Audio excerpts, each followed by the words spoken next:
Complete insight. The height of folly. Go away.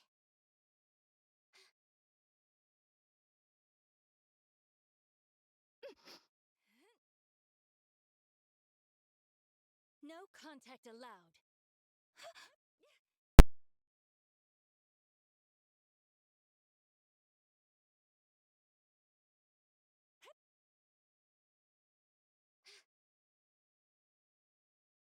The height of folly.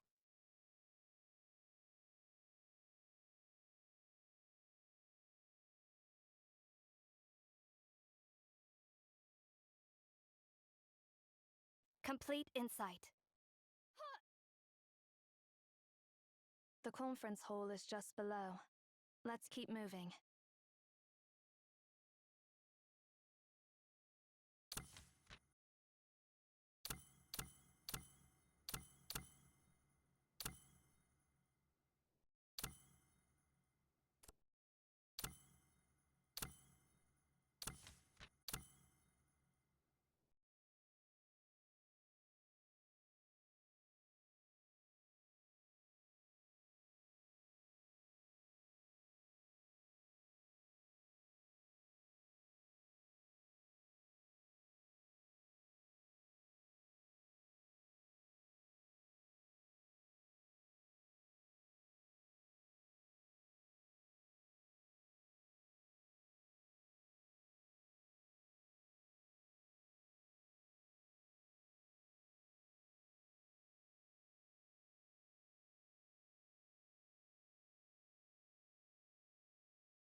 Finally, we're almost at the conference room. Let's hope that runt has found the words to stop a 10 from blowing itself up, or I'll... Ugh.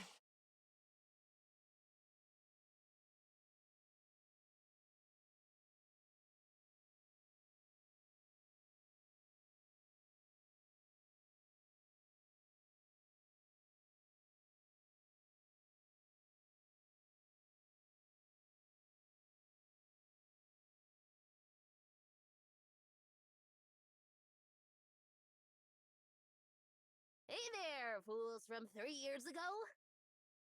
Since you've made it here, you must have found the instructions I left behind, right? Did you collect all 5 documents? Not bad. Even fools can gain wisdom through learning. Well, in any case, I gathered a lot of documents from the Memphian era and studied the light bulb thrown into the ant's nest. Huh? Aren't we talking about the copper sphere you showed me earlier? Aren't you looking for a way to turn it off? Well, I managed to decipher the language of its creator.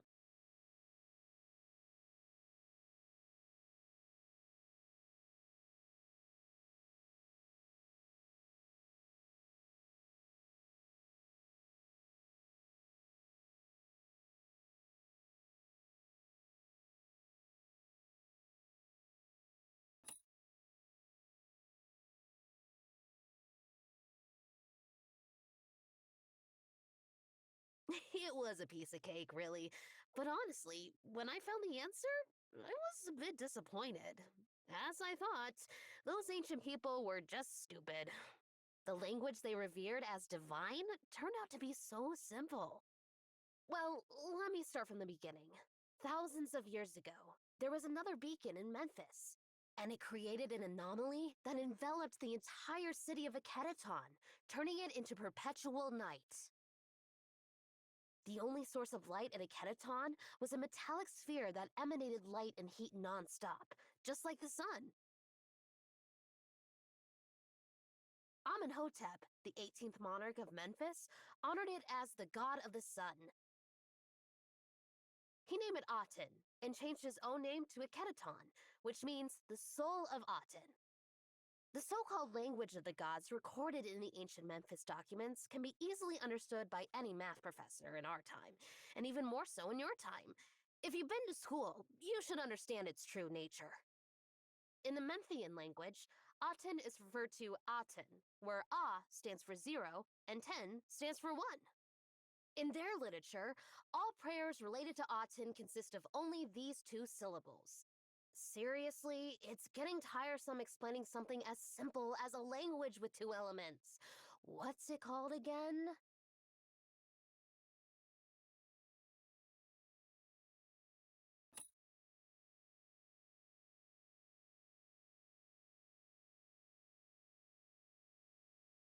Oh, you still don't get it?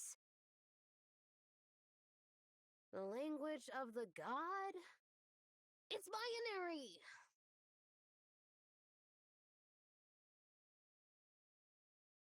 It's funny how millions of people worship the god of the sun, trying to please it with their prayers. But in reality, the god was waiting for them to give it commands.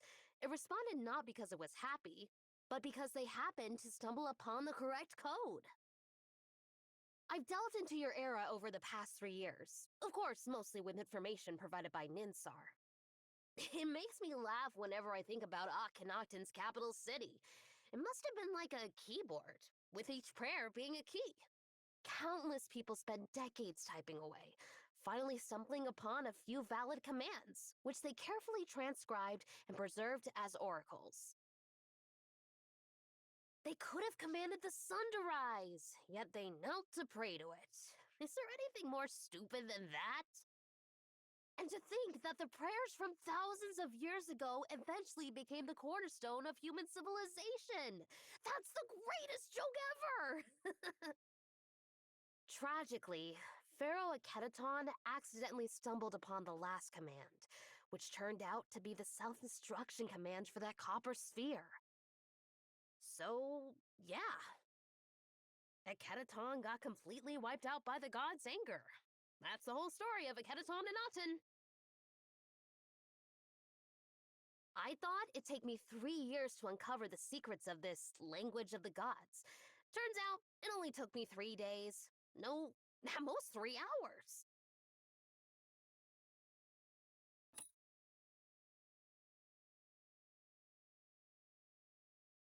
About that, well, you know. Let's not dwell on that for now. Don't try to change the subject, you little brat!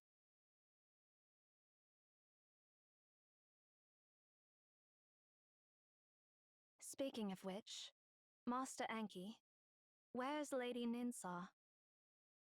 Oh, right! Since I've given you so much information, it's time for a little favor in return. You've gotta help me before I tell you the divine command to stop the sphere. Fair deal, right?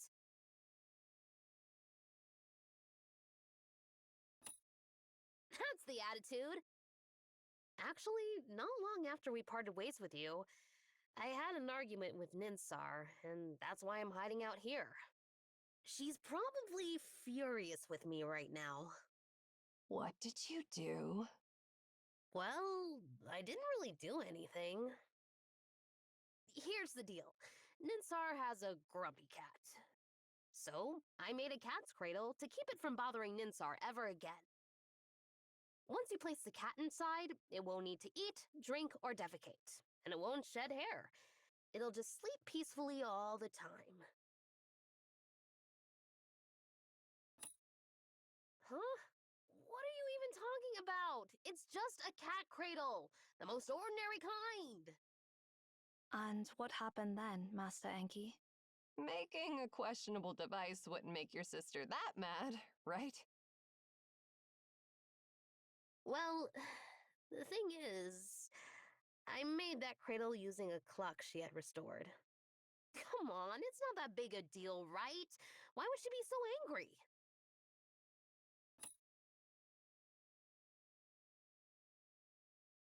Master Enki, with all due respect, you really brought this upon yourself.